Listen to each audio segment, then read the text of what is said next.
کو بتائیں کہ سال 2024 میں کراچی سمیت صوبے بھر میں تعلیمی نظام اور کارکردگی بالکل بھی اچھی نہیں دکھائی دی۔ انٹرمیڈیٹ اور میٹریکولیشن کے نتائج میں تاخیر رہی ہے، وہیں دوران امتحانات نقل مافیا بھی سرگرم رہی، جبکہ طلبہ شدید گرمی میں بغیر بجلی کے امتحانات دینے پر مجبور بھی رہے۔ ایک جانب جہاں ایم ڈی کیٹ امتحانات میں بے ضابطگی کی عروج پر تھی، وہیں جامعات میں بیوروکریٹس کی تقرری کا معاملہ بھی زیر بحث رہا۔ خصوصی رپورٹ دیکھتے ہیں احمد اسحاق کی۔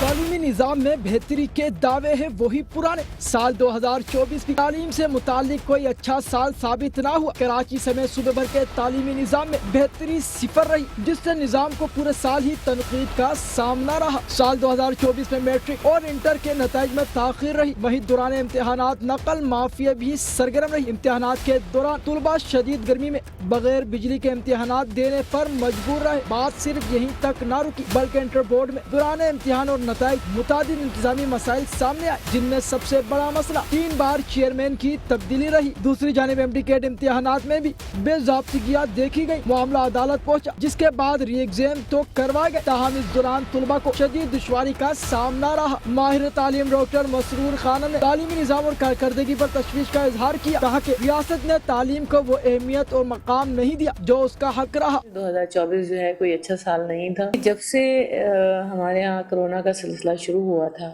اور کرونا کے بعد سے جو سسٹم ہمارا خراب ہوا ہے، ایک میں کہوں گی کہ فیل ہوا ہے، اس کے بعد سے اس طرح کا ہمارے پاس پڑھائی کا لیول نہیں آ پا رہا ہے۔ کرونا میں آن لائن اور نہیں پڑھانا اور بغیر پڑھائے نمبر دے دیے، اس دوران بھی ایسی ہوا تھا کہ میٹرک اور انٹر میں جو ہے وہ نمبر دے دیے گئے تھے اور اس کے بعد جو ہے وہ بچوں کو پاس کر دیا گیا تھا۔ اس کے بعد سے بھی یہی صورتحال ہے۔ Assistant professor and director admission doctor Muhammad Rashid Tanveer نے کہا کہ نظام تعلیم کی بہتری کے لیے جلدی اقدامات نہ اٹھائے گئے تو مستقبل تاریک نظر آتا ہے۔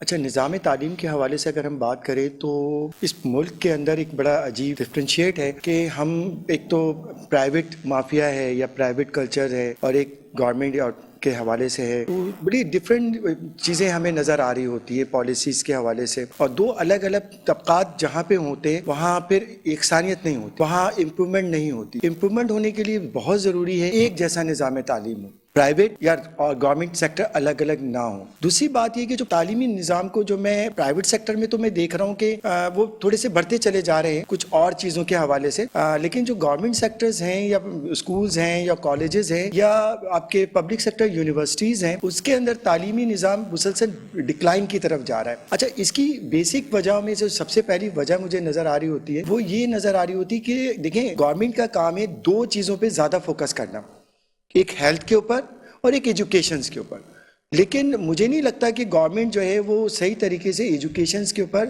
جو ہے خرچ کر رہی ہے یا ایجوکیشن بجٹ کو اضافہ کر رہی ہے، جس کی وجہ سے جو فائنینس یا چیزیں آنی چاہیے کالجز لیول میں، اسکول لیول میں، یونیورسٹی لیول میں، وہ نہیں آ رہی۔ دوسری جانب جامعات میں بیوروکریٹ کی تقرری کا معاملہ بھی زیر بحث رہا۔ تعلیمی بورڈز میں بورڈز ایکٹ کے خلاف تعیناتیوں پر اساتذہ سراپا احتجاج رہے، وہیں وفاقی اردو یونیورسٹی کا تدریسی و غیر تدریسی عملہ بھی تنخواہوں کی عدم دستیابی، ہاؤس سیلنگ رکنے اور پینشن نہ ملنے پر اپنا احتجاج ریکارڈ کرواتا نظر آیا۔ تمام حالات و واقعات بتاتے ہیں کہ سال 2024 میں کراچی سمیت صوبے بھر میں تعلیمی نظام میں بہتری اونٹ کے منہ میں زیرے کے مترادف رہی۔ کیمرامین طارق اشفاق کے ساتھ Ahmed Ishaq, metro one news, Karachi.